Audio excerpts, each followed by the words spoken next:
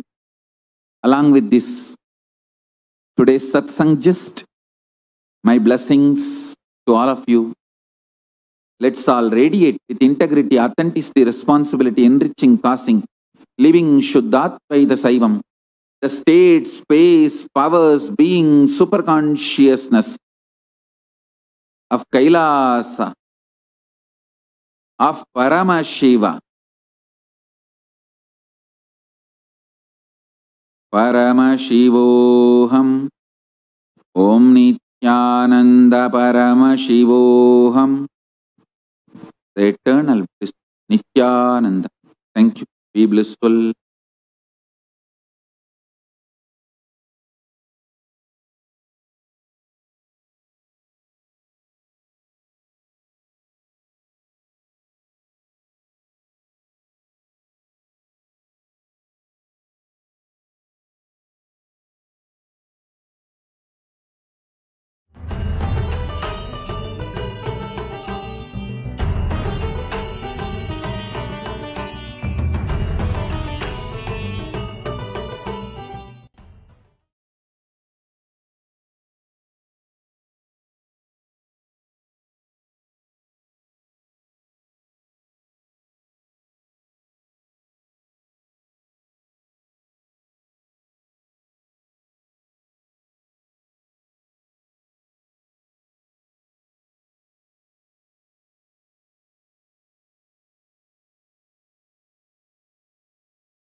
I bless you all.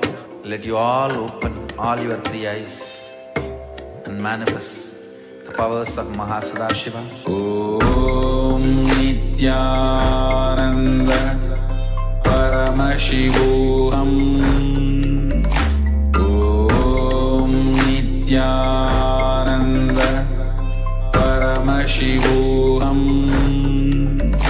Om Nithyananda Paramashivoham. Om Nithyananda Paramashivoham. Om Nithyananda Paramashivoham. Om Nithyananda Paramashivoham. Om Nithyananda Paramashivoham. Om Nithyananda Paramashivoham. Om Nithyananda Paramashivoham. Om Nithyananda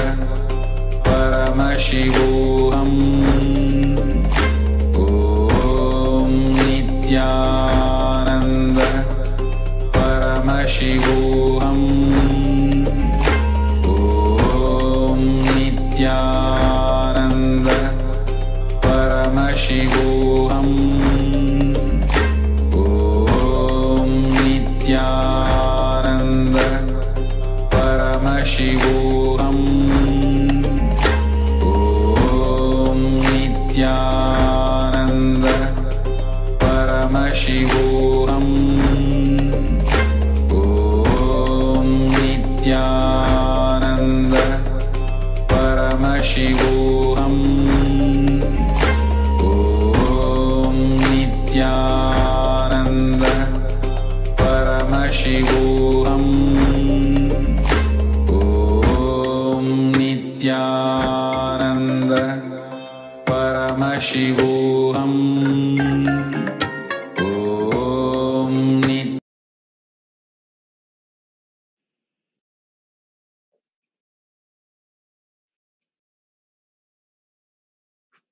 Nithyananda. Let's start the manifestation session. Let's sit straight. Remember Paramashiva in the third eye. And let's start with Sadguru Vandana. Nithyanandam Paramashivoham Kevalam Jnanamurtim Nandatitam Gagansadisham Tattvamasyavilaksham Ekam Nityam Namalamachalam Sarvadi Sakshitam Bhavatitam Trigunitam Tatkuntam Namami. Nithyananda, such a beautiful darshan, full cognition, living the highest Kailasha is the being of Kailasha. With that space, let's start the power manifestation. Let's go through the security.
Sorry for the technical glitch.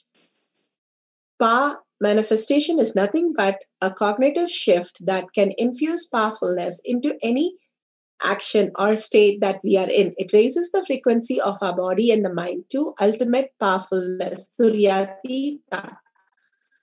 Bhagavan beautifully says how more and more we are shifting our cognition continuously when we are soaked in that again and again and again, the Turiya state. Simply we fall into the Turiyatita consciousness. Turiya is the heightened awareness and Turiyatita is the consciousness. Simply the power manifestation shows that the cognitive shift has happened in us as reality. Who is Paramashiva? Paramashiva is a Jomuha, Avyakta and Vyakta, beyond manifest and unmanifest, formless and form, and he is a living being. He does the Panchakritya, Shrishti, Sthiti, Samhara, Throbhava, and Anugraha. Satyojata phase, Shrishti, manifestation. Manifestation is manifested. Manifestation is sustained. Manifestation is regenerated. Manifestation is pulled out of delusion. Manifestation is liberated. Vamadeva phase, Shriti, sustenance. Sustenance is manifested. Sustenance is sustained. Sustenance is regenerated. Sustenance is pulled out of delusion. Sustenance is liberated. Agora phase, Samhara, regeneration. Regeneration is manifested. Regeneration is sustained. Regeneration is regenerated. Regeneration is pulled out of delusion. And regeneration is liberated. Tat Purusha face, Throbhava, delusion. Delusion is manifested, delusion is sustained, delusion is regenerated, delusion is pulled out of delusion, and delusion is liberated. Ishana face, Anugraha, liberation. Anugraha is manifested, Anugraha is sustained, Anugraha is regenerated, Anugraha is pulled out of delusion, Anugraha is liberated. Paramashiva, who has come down as Bhagwan, His Divine Holiness, Bhagwan Nithyananda Paramashivam, the Supreme Pontiff of Hinduism, Jagat Guru, Mahasanidhanam, His Divine Holiness, Bhagwan Nithyananda Paramashivam, is a reviver of Kailasha, the ancient enlightenment civilization, the great cosmic borderless Hindu nation. His Divine Holiness, Bhagwan Nithyananda Paramashivam, is an avatar and Supreme Pontiff of Hinduism. His Divine Holiness, Bhagwan Nithyananda Paramashivam, has made the science of power manifestation, yoga, temple-based universities for humanity. Sovereign order of Kailasha, led by him and his Nithyananda order of monks, nuns, Hindu diasporas, are working for the global peace to give superconscious breakthrough to humanity. Nithyananda Hindu University, with extended campus in 150 countries, is collecting, organizing, preserving, time capsuling, decoding, spreading, and reviving 20 million Hindu source book and 64 arts, science of Ayurveda, music, dance, sculpting, astrology, Vastu, and many more. His Divine Holiness Bhagwan Nithyananda Paramashivam is 293rd Guru Maha Sannidhanam of Shamala Pita Sarvanya Pita, ancient apex body of Hinduism, and present emperor of Surya Vamsa Surangi Samrajyam. His Divine Holiness Bhagwan Nithyananda Paramashivam has survived the worst persecution of multiple assassination attempts on person and character by anti-Hindu elements. Bhagwan has gifted the world the science of our manifestation, which is authentic, time-tested, scientific, and foolproof. The Shastra Pramanas. The Shastra Pramanas are from the Veda Agamas, the eternal, unchangeable truth revealed in the Hindu source scriptures. The Apta Pramanas are the Rishis, Munis, experience of the Rishis, Munis, Ganas, Nainamars, Alvars, Siddhas, Yogis, who are the authorities of Hinduism, who are the scientists who time-tested and verify the science of our manifestation. Atma Pramana. Atma Pramana are the avatars who land on the planet Earth, who give a superconscious breakthrough to humanity. His Divine Holiness Bhagwan Nithyananda Paramashivam, this millennium avatar's personal experience of power manifestation. Shakshi Pramana, or the experience of millions of disciples, devotees, followers, initiated into the science of power manifestation by Bhagwan. Today's Shastra Pramanas.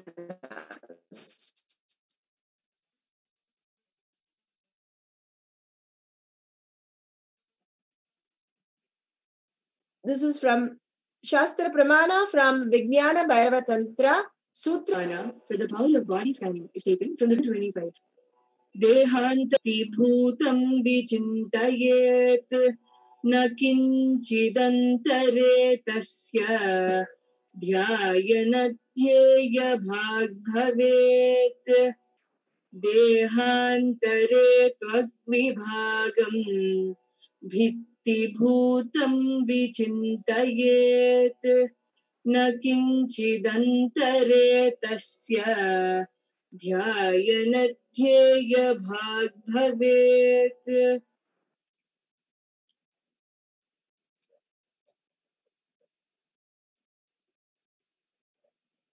So beautiful. Bhagwan has given us a translation. Visualize your body as enclosed, supported by your skin surface, and there's nothing existing inside the skin. It is empty. By such restful awareness, one cognize and attain the knower of the whole bodily substance, who is the source essence, Paramashiva, who cannot be known. Bhagwan beautifully says how we are constantly thinking this is our body and this is our mind. We give priority to that and live and suffer to the extent that it literally only death wakes us up. Even when we are amputated, when we are going through immense suffering, even in the body level, when we go to sleep, there is absolutely no suffering. That clearly shows how we are unclutched by nature. By nature, what we exist, if we start existing that way, we'll be completely unclutched and completely out of suffering, and we'll be the pure essence, Paramashiva, who is the knower and the beyond who is known, and simply manifest our reality. Here, Bhagavan says very beautifully, support by your skin surface. There is nothing exist inside the skin. How nothing is existing inside the skin is our only the illusion which creates the delusion, the selective reality which we assume it is there. How in the dream it all happens for us. When we wake up, we know it is just a dream. Bhagavan beautifully says, start living in the heightened intelligence, the space where it is unclutched, continuously, unbroken. The word unbroken, he makes it clear so that we understand when we completely keep the seed inside. Bhagavan beautifully says, the seed is asking the banyan tree, you show me that I am a banyan tree, then I'll open. But the banyan tree said, only if you are inside the sand and get groomed, you will be opening up into a plant and then grow into a banyan tree. If we keep on taking the seed out of the sand, it will never grow and it will never become a banyan tree. Same way, if we continuously unbroken, keep unclutching and be soaked in the Mahavakya and in the space of remembering Paramashiva again and again, we will be able to grow into a beautiful banyan tree inside us. Paramashiva space inside us will become reality. Such a beautiful sutra for us to understand the body scanning. The Apta Pramana, Thayamanavar. Bhagavan beautifully says how a devotee, when she was able just to about to deliver a baby, she wanted her mother to come and help her. And the mother was stuck in the other side because of the flooding. And Shiva himself comes as Thayamanavar, as the mother, and helps her. And after the whole delivery is over, she meets her mother and asks her if what has happened. And mother says, I did not come. I don't know who had come for you. And then she realizes that Shiva himself has come as Thayamanavar and helped her with delivering the baby. Bhagavan really lives and is present and comes to every request of us, manifesting our reality. Bhagavan himself has beautifully healed millions of devotee, disciples, and followers. And here is the inner waking chart where they have clearly shown how the mitochondrial energy has grown to 1,300%, healing so many people, and how before and after clearly shows they are beyond the insomnia problem, the fatigue problem, BP problem, depression problem, eating disorder, chronic pain, mood swing, asthma, all kinds of disease and problems. Shakshi Pramanas. We have Reena Ma, Seema Ma, doing a scan for Reena, and correctly after her body scan in Kailash Courtyard, she was able to tell the blood group. Crystal says the same thing. She was able to do the power of scanning. Simply, Swamiji revealed the whole beautiful body scanning for her and healed her and got all the things correctly answered. Bhagavan himself, Paramashiva himself, scans the body and reveals the highest reality. Here, the devotee is scanning the dog and simply able to see that the dog has the problem, what was to be attended.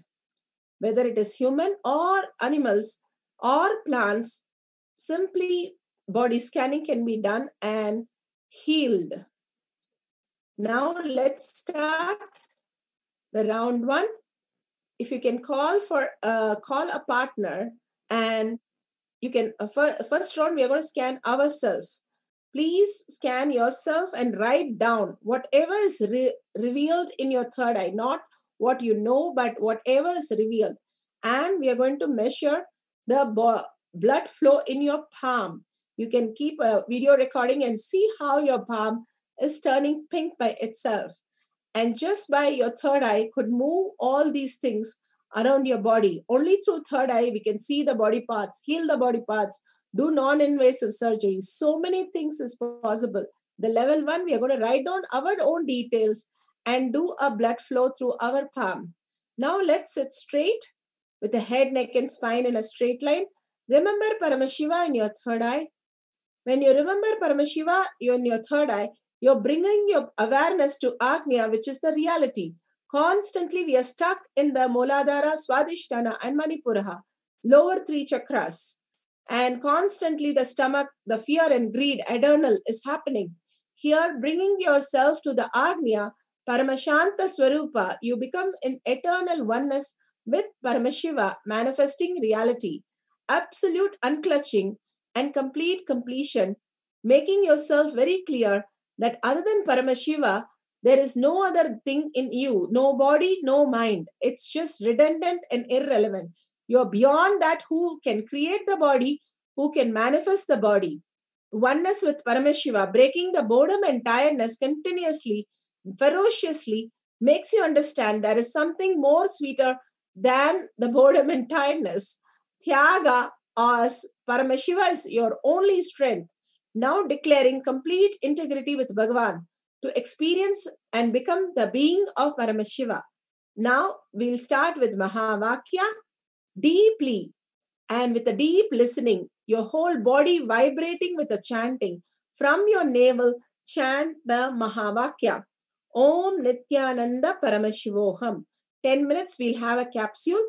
Chant intensely. Whatever is revealed, please make a note of it. And at the end of the cycle, we will take the video recording of your palm or your details and we can share it with the world. So don't forget to record. Let's start chanting Om Nithyananda Paramashivoham. We'll have a Mahavakya now.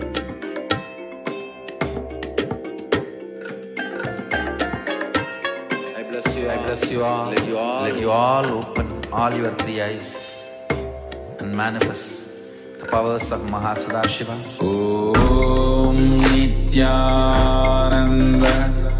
Paramashivoham. Om Nithyananda Paramashivoham. Om Nithyananda Paramashivoham.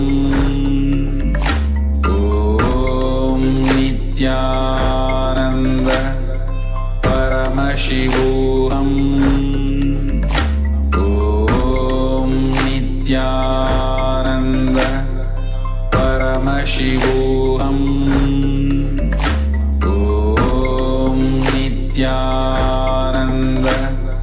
Paramashivoham.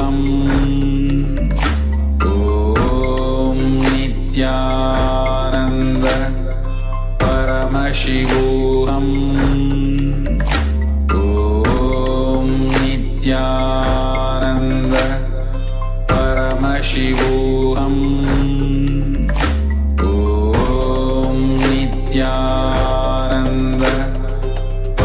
Paramashivoham.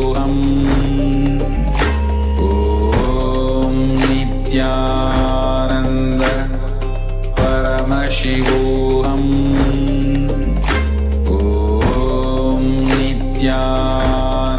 Nithyananda Paramashivoham.